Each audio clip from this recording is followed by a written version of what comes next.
Une pause, un podcast et une révolution. www.libradio.org.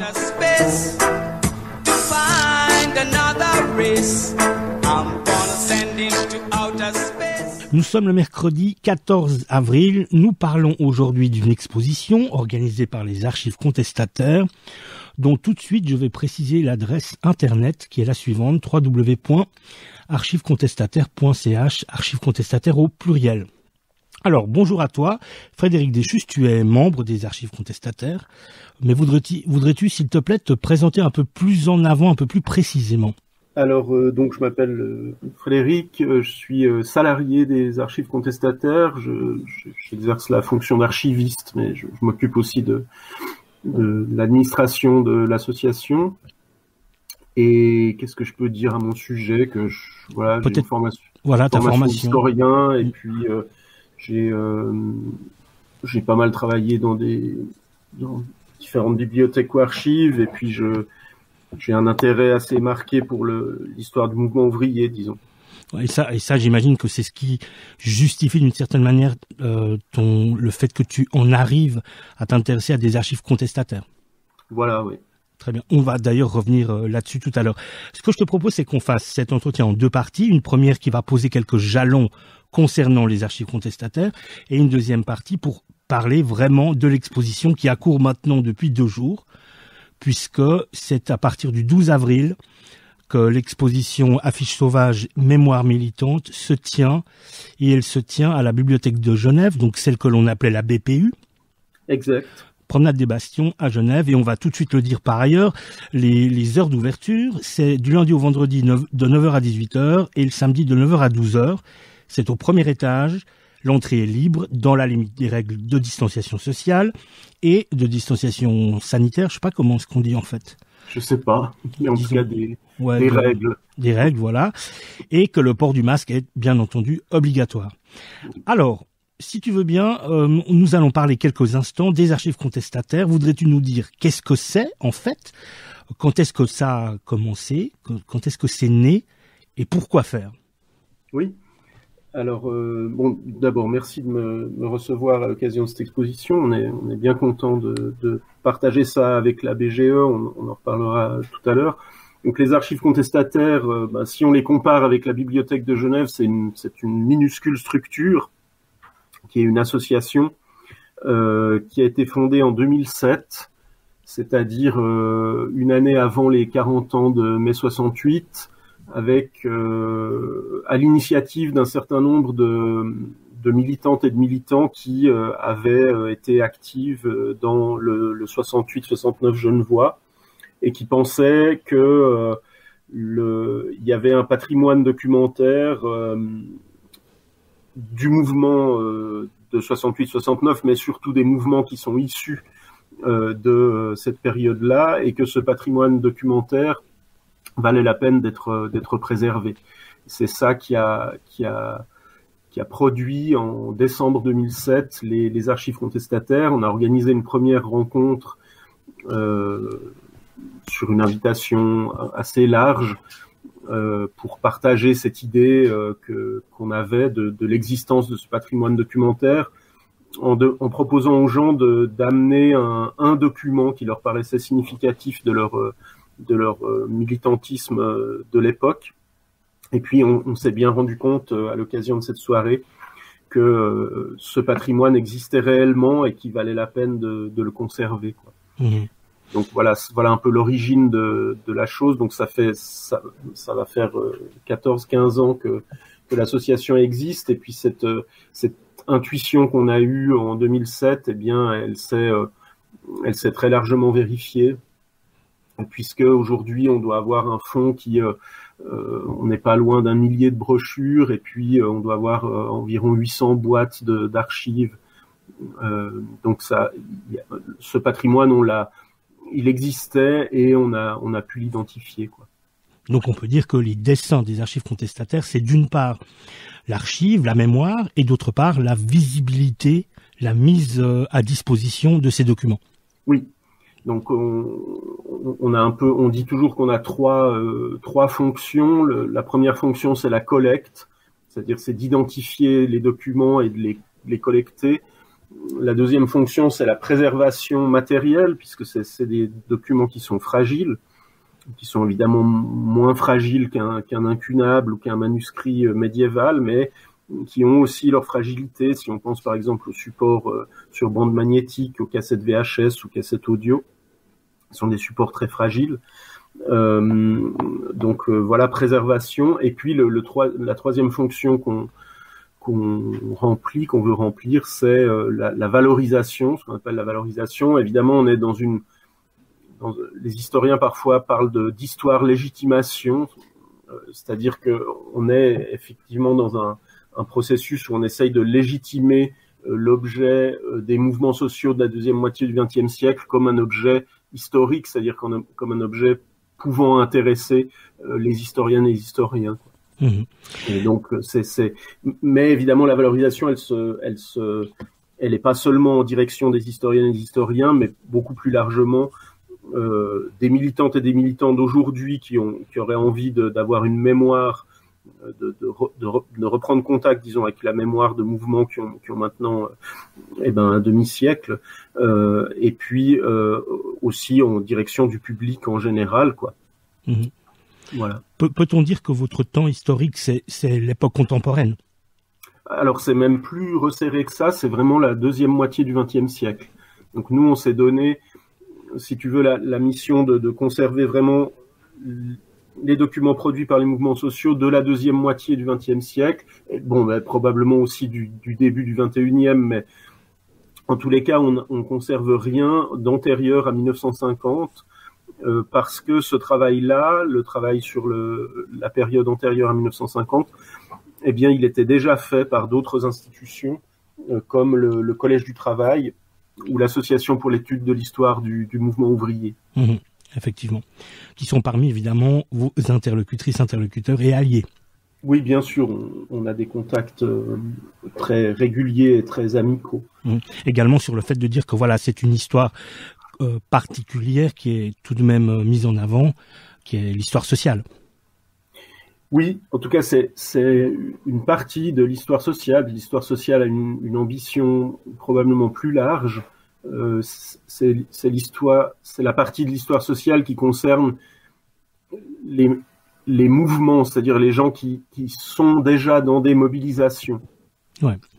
Donc on n'a pas l'ambition par exemple, il existe des archives de la vie privée qui vont essayer de documenter un peu ce qu'on va appeler la vie quotidienne des gens soi-disant sans histoire.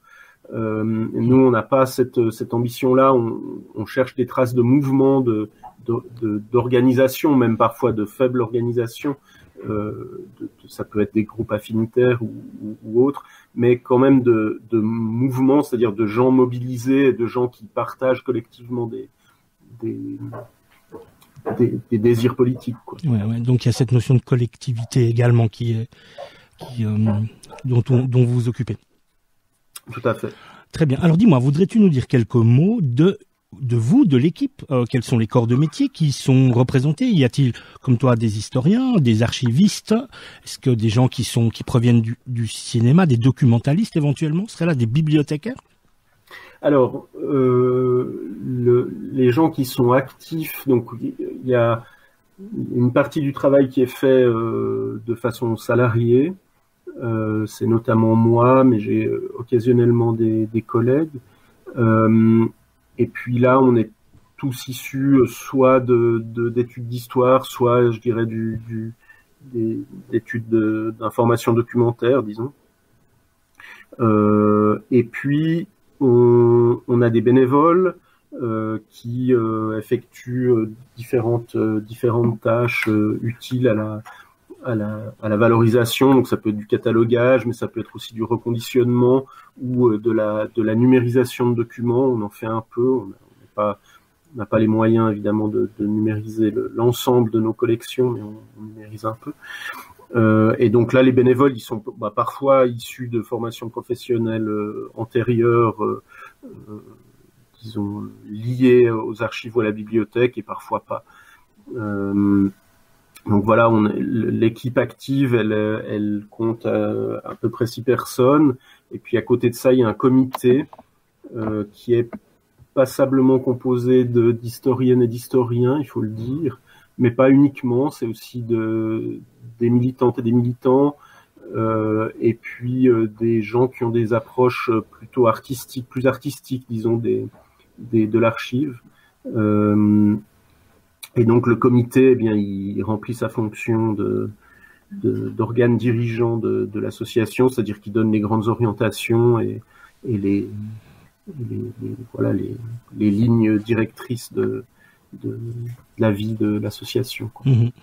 Dis-moi, peut-on dire que, enfin, de votre point de vue, de ton point de vue, tu sens que du côté de ces collectifs que vous recensez, dont vous conservez les archives, eh bien, on sent qu'il y a toujours eu un souci d'archivage, de collecte d'informations pour leur postérité d'une certaine manière.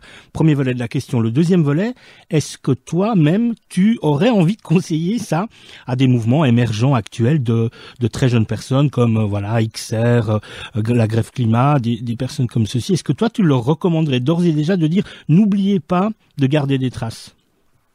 Alors, sur le premier volet, je dirais que les groupes, les collectifs ou les mouvements, globalement, n'ont pas eu ce souci-là en tant que groupe, et qu'en fait, on récupère des archives de groupe via des individus qui, eux, ont eu ce souci-là. C'est-à-dire on se rend compte qu'il y a une espèce d'étape d'archivage intermédiaire qui se fait chez des individus qui ont le souci particulier de conserver des documents. Mais très rares sont les groupes. Bon, il se fait aussi qu'on a commencé en 2007 avec une focale forte sur les années 60-70. Évidemment, dans ces conditions, la plupart des groupes, tu vois, étaient dissous, n'existaient plus. Mmh. Mais il y a eu peu de tentatives par exemple, de dépôt dans d'autres institutions comme les archives sociales suisses qui sont à Zurich ou même dans les dépôts d'archives publiques, quoi, institutionnels.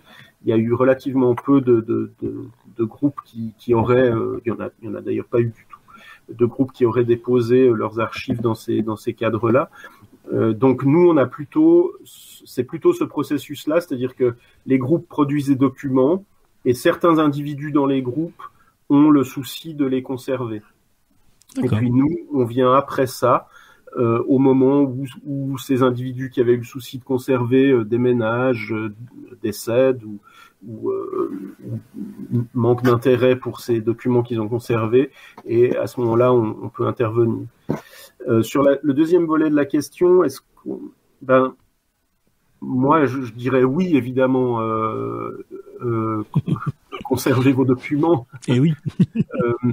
Maintenant, les archives, c'est quelque chose qui donne du pouvoir. Le mot lui-même le dit, hein, c'est la même racine que dans anarchie ou dans architecte.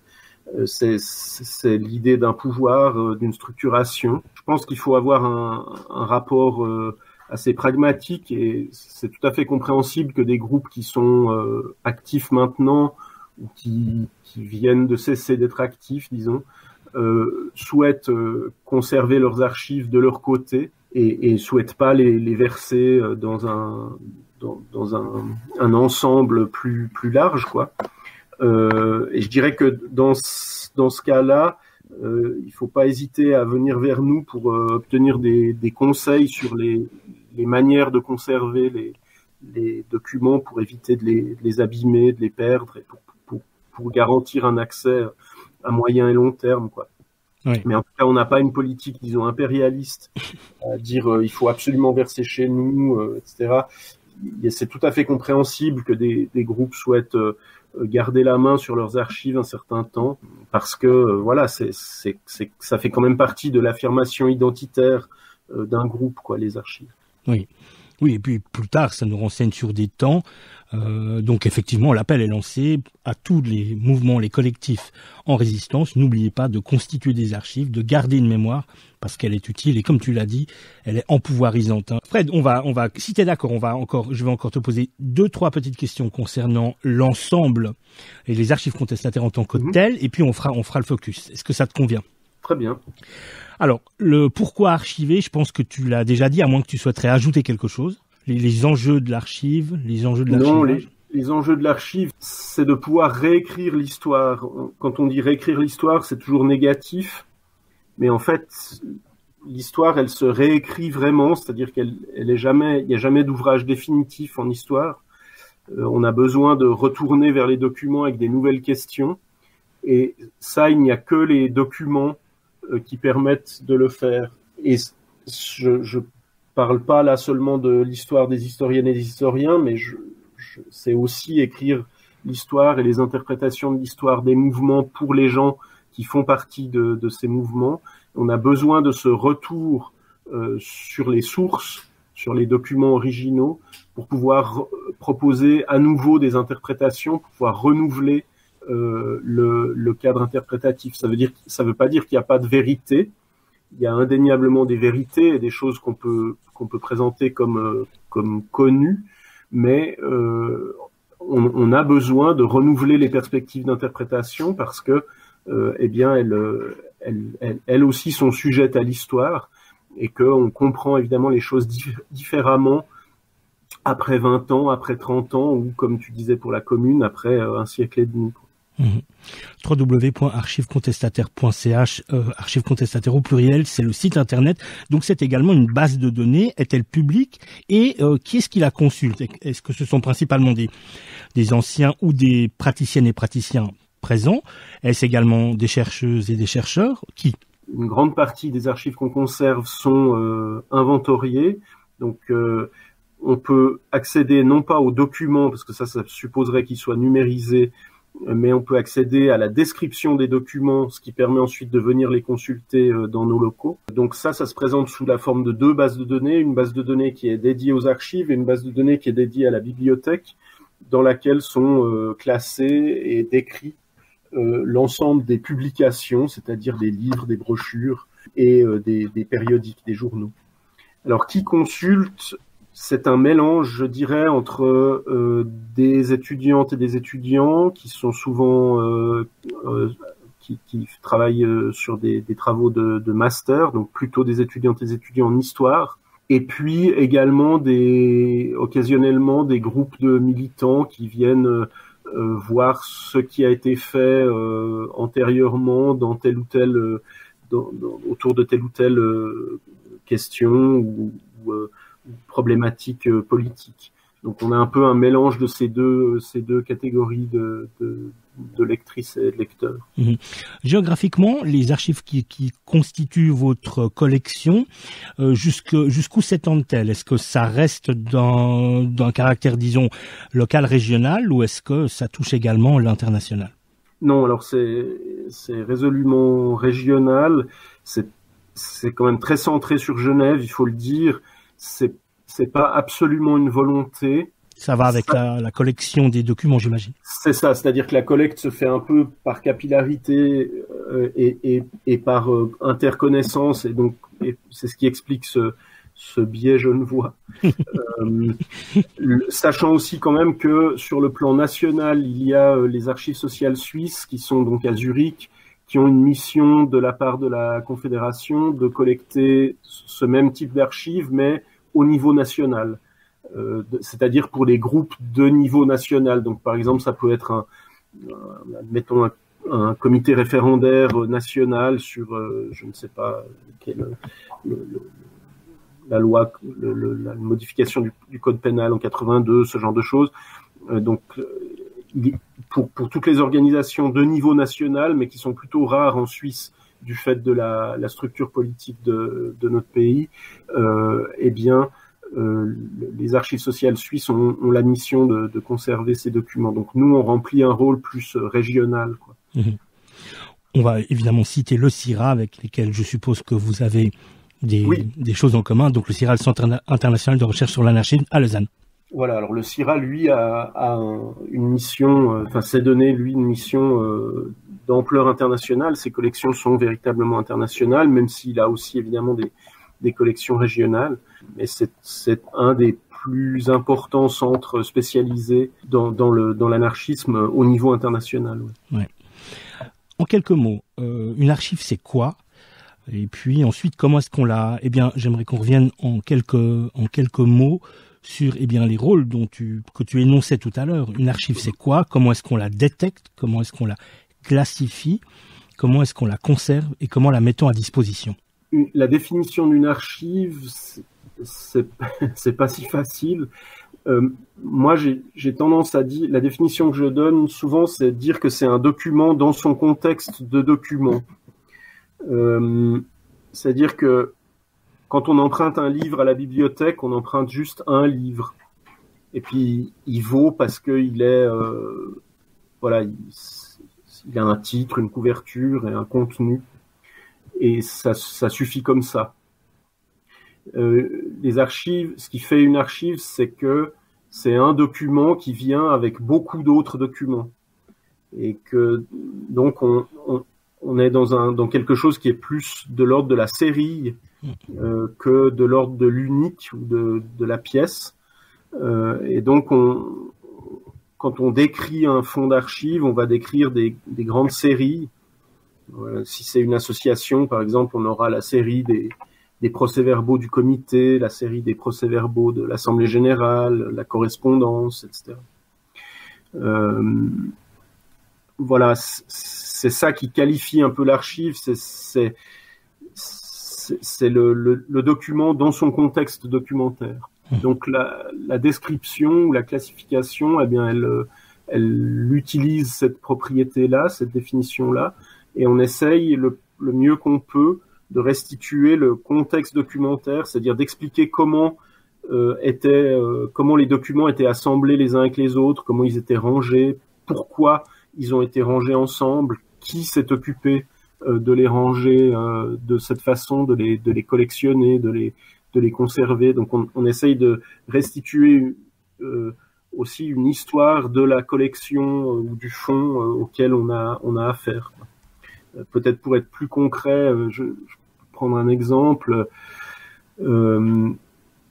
Si on a par exemple une militante ou un militant qui verse son fonds d'archives, donc on a beaucoup de fonds qui sont intitulés fonds Charles Philippona, donc c'est les archives de Charles Philippona.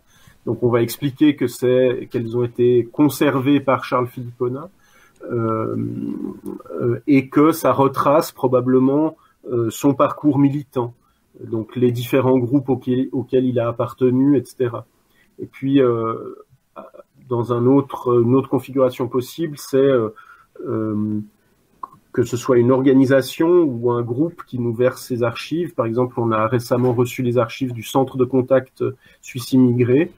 Et là, du coup, on va avoir une description, une classification qui va correspondre à l'organisation de ce groupe. Donc, on va avoir le comité, le secrétariat, les permanents, le bureau enfance, je sais pas quoi, la petite école, etc. Et c'est ça qui va permettre la description. Mais ça veut dire qu'on est toujours face à des ensembles documentaires qui sont assez vastes, quoi.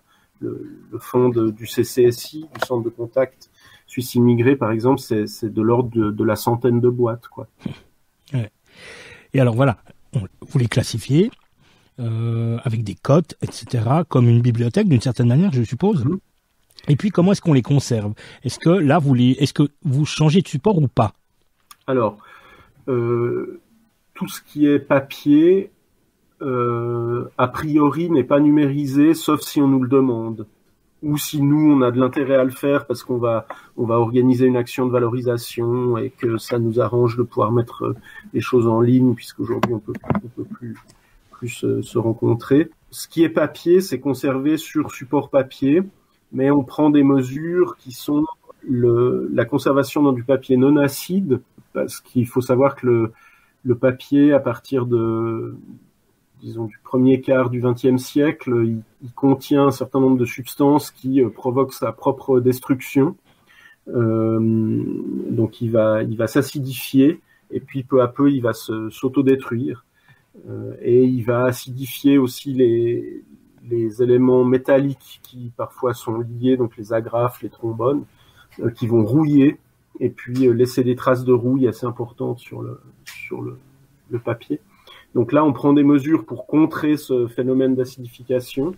C'est simplement qu'on insère les papiers dans des chemises ou des cartons qui contiennent une réserve basique. Bon, j'entre un peu dans les détails, et qui va absorber cet excès d'acide et puis qui va permettre une conservation du papier. Puis après, il y a différents supports qui, eux, doivent absolument être transférés. C'est notamment les supports qui sont sur bande magnétique, parce que ces bandes magnétiques ont une durée de vie qui est très réduite. Elles ont tendance à se démagnétiser ou à se magnétiser les unes les autres si elles sont stockées les unes à côté des autres. Donc là, on est obligé de procéder au transfert de supports, donc à la numérisation de ces supports pour pouvoir les réécouter et les conserver. Et puis il y a encore les supports, je dirais les tirages photographiques et assimilés, c'est-à-dire les diapositives, les négatifs de films, etc. Qui là nécessitent à la fois un reconditionnement, c'est-à-dire on va les emballer sous des papiers spéciaux, et puis qui nécessitent également des conditions climatiques de stockage pour assurer une bonne conservation. Donc là, dans ce dernier cas, on va parfois passer par des partenariats avec des institutions qui sont mieux équipées que nous pour conserver ces documents. On en reste détenteur, mais physiquement, on peut imaginer de les stocker ailleurs, quoi. Ouais. Tout ça pour donner la mesure du travail titanesque qui est le vôtre et qui vous attend, parce qu'évidemment non, mais il y a des vrais enjeux et on voit bien que des choses vont. J'imagine que quand vous vous projetez dans l'avenir, vous vous dites voilà, tous ces mouvements qui ont cours actuellement, nombreux, eh bien à un moment donné on va recevoir des choses. Oui. Donc effectivement là sur le plan matériel, il y a un défi qui s'annonce, qui est toute l'infrastructure informatique, qui pose un double problème, qui est la relecture matérielle des supports. On se souvient que il a existé des disquettes 3 pouces 1 quart, il a existé des lecteurs jazz, il a existé toutes sortes de propositions plus farfelues les unes que les autres pour stocker de l'information. Et effectivement, ces supports-là, il va falloir pouvoir y réaccéder. Et puis deuxième défi, pouvoir relire les fichiers qui contiendront. Et ça, c'est sûr que ça va être, c'est ce qui nous attend, disons, pour les années 90-2000, quoi. Et donc ça veut dire que de votre côté, vous avez tout de même un gros besoin. Alors, est-ce un besoin plus en main-d'œuvre avec des bénévoles qui vous rejoignent, ou est-ce plus ou également de l'argent dont vous avez besoin pour également acheter des matériels? Je pense tout simplement aux mini-disques, qui pendant un temps ont été, en tout cas pour les gens de radio, assez utiles parce qu'on pouvait faire une sorte de pré-montage assez rapidement. Eh bien, retrouver un lecteur déjà de mini-disques, c'est déjà un défi. Alors, les besoins, ils sont assez multiples. On est d'accord avec toutes les aides, plus ou moins. Non, actuellement, on a besoin de locaux plus grands quand même. Ah ouais. Ça, je dirais un peu un élément important, parce que ce qu'on conserve physiquement est quand même maintenant assez volumineux. Et puis, effectivement, on a besoin d'argent pour fonctionner, pour avoir du matériel, et puis pour pouvoir parfois aussi faire le travail de transfert de support par des gens qui sont équipés professionnellement, je dirais. C'est sûr qu'il y a certains, par exemple les cassettes audio dont je parlais tout à l'heure, il y a un certain risque, donc il faut du matériel un peu spécialisé pour éviter de détruire le document au moment où on voudrait le récupérer, quoi. Vous avez comme ça à long terme l'ambition de numériser un maximum de documents, je veux dire de singer d'une certaine manière Gallica par exemple? Les archives fédérales suisses sont dans un processus de numérisation intégrale de leur fonds. Je sais pas combien de temps ça va leur prendre, mais longtemps, je pense. Nous, on n'a évidemment pas cette ambition-là pour l'instant. Il faut voir quand même comme je disais au début, on est dans un processus aussi de légitimation historiographique et on a besoin de rencontrer nos lecteurs et lectrices, même si en ce moment c'est difficile. Bon, en ce moment, les salles de lecture sont ouvertes, mais elles ont été longtemps fermées en raison de la pandémie. Et on a besoin de rencontrer les lecteurs pour pouvoir échanger avec eux, pour pouvoir voir qu'est-ce qui intéresse les gens, les aiguiller sur des pistes alternatives ou parallèles. Donc, je crois que nous, on n'aurait pas intérêt à proposer une archive intégralement en ligne, même si c'était, supposons, possible. Oui. Maintenant, évidemment, ça permet un accès beaucoup plus large, à un public beaucoup plus large. Donc ça c'est évidemment un effet intéressant. On n'est pas du tout réfractaire à la numérisation. Là, on a fait numériser, par exemple, notre collection d'affiches l'année passée. Donc, on trouve maintenant sous la forme de vignettes, à peu près 1 millier d'affiches sur notre inventaire, parce que là, il y a un enjeu de conservation des documents, c'est-à-dire que sortir une affiche, c'est toujours l'abîmer. Donc, ça permet de limiter la consultation des documents physiques à des moments où on en aurait vraiment, vraiment besoin, comme de les exposer ou ce genre de moments. Mais voilà, en tout cas, ça fait pas partie de notre programme actuel de se dire on va engager un processus de numérisation. On le fait, on numérise pas mal à la demande, et puis quand il y a besoin pour des documents spécifiques, mais pour l'instant, on n'a pas une approche systématique qui serait de se dire on commence à la boîte 1 et on avance comme ça dans les collections. On le rappelle, le site internet www.archivecontestataires.ch. Sur le site, il y a également des onglets pour le soutien. On peut devenir membre des archives contestataires et c'est effectivement bienvenu. Tout à fait. Alors, écoutez, encore une petite question et puis on passera sur une partie plus courte qui va vraiment aller sur le focus de l'exposition qui a commencé le 12. Mais c'est extrêmement intéressant tout ce que tu nous racontes. Alors, effectivement, encore une petite question, si t'es OK. J'aimerais juste que tu nous dises contestataire, voilà, parce que dans Archives contestataires, il y a contestataire. Voudrais-tu définir cette notion, en tout cas la manière dont vous l'investissez? Pour nous, par contestataire, on désigne les mouvements sociaux, donc en l'occurrence de la deuxième moitié du XXe siècle. Donc c'est ce que je disais tout à l'heure, c'est l'idée à la fois de mouvements, donc de gens qui sont mobilisés, et puis de gens qui sont mobilisés collectivement, même si c'est peu, pas évidemment des initiatives individuelles, etc. Mais disons qu'on parle de mouvement. Et puis la question, évidemment, la question subsidiaire, c'est qu'est-ce qui caractérise ces mouvements? Exactement. Je dirais que dans notre conception, ce qui caractérise ces mouvements, c'est la volonté d'une émancipation des femmes et des hommes, une vision sociale émancipatrice, quoi. Ce qui effectivement exclut une zone du champ contestataire qui malheureusement se développe beaucoup aujourd'hui, mais qui effectivement reprend un certain nombre de codes de la contestation, du pouvoir établi, etc. Mais avec un soubassement, je dirais, idéologique qui n'est pas émancipateur. En substance, le mot qu'on peut prononcer, c'est celui de gauche non institutionnelle et non parlementariste. D'accord. C'est un petit peu les limites. Après, on a une approche quand même assez pragmatique, c'est-à-dire qu'on examine les propositions qui nous sont faites et on décide un peu sur pièce. Mais tu l'as dit, voilà, gauche radicale extra-parlementaire, ça c'est quelque chose qui peut qualifier d'une certaine manière Oui. Ouais. Après, c'est sûr qu'on voit maintenant des intérêts aussi du côté des historiens pour des mouvements pour lesquels on n'avait pas eu, ça nous était pas apparu de façon évidente en 2007 par exemple, qui est toute la zone du mouvement, je dirais, de contestation du progrès technique, ou dénonciation des pollutions industrielles par exemple.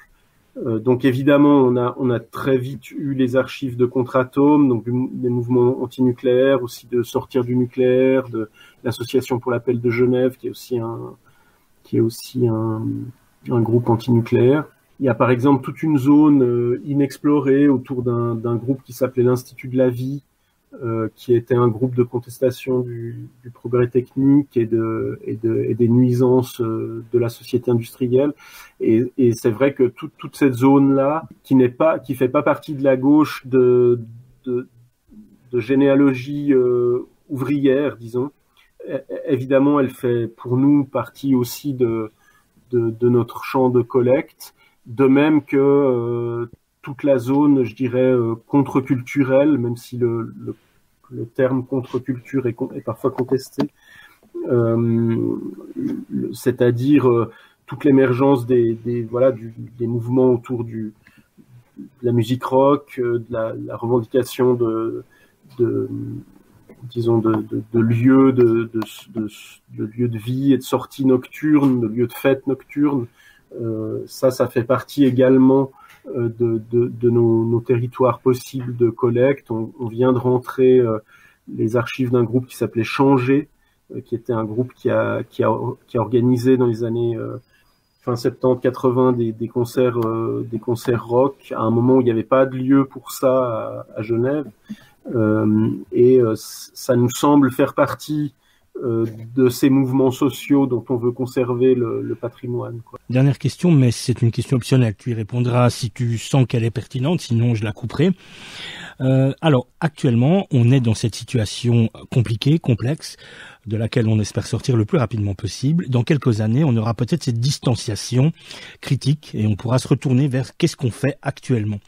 Il y a effectivement des mouvements qui sont extrêmement actifs autour de ce que l'on appelle la dictature sanitaire, dans lesquels on voit poindre des notions dont on peut dire qu'elles sont sociales, empreintes du mouvement social, mais également quelque chose qui a trait à l'extrême droite, au complotisme. Est-ce que vous vous questionnez déjà sur comment est-ce que vous allez traiter cette information à venir ?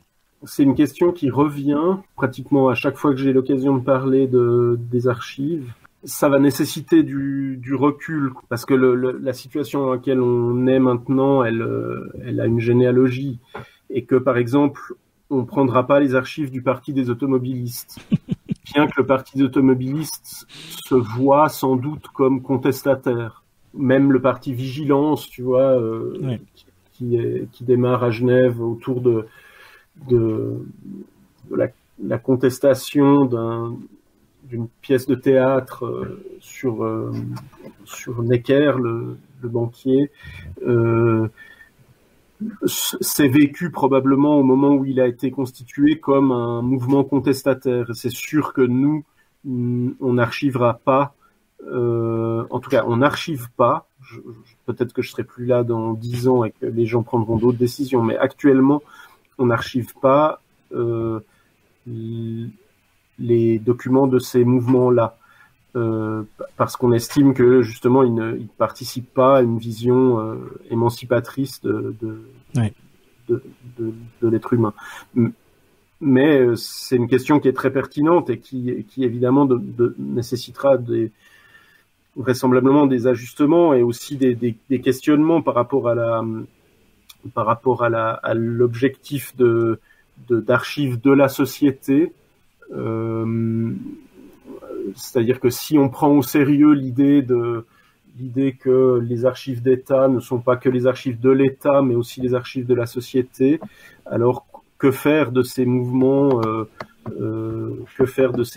qui effectivement aujourd'hui rassemblent certainement beaucoup, je ne sais pas, mais rassemblent en tout cas un certain nombre personnes qui reconnaissent là une possibilité d'expression politique pour eux, quoi. Oui, effectivement, des positions qu'on peut lire comme ambiguës d'une certaine manière.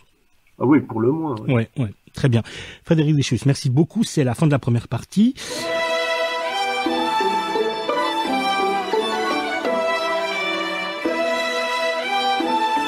www.libradio.org. La station debout.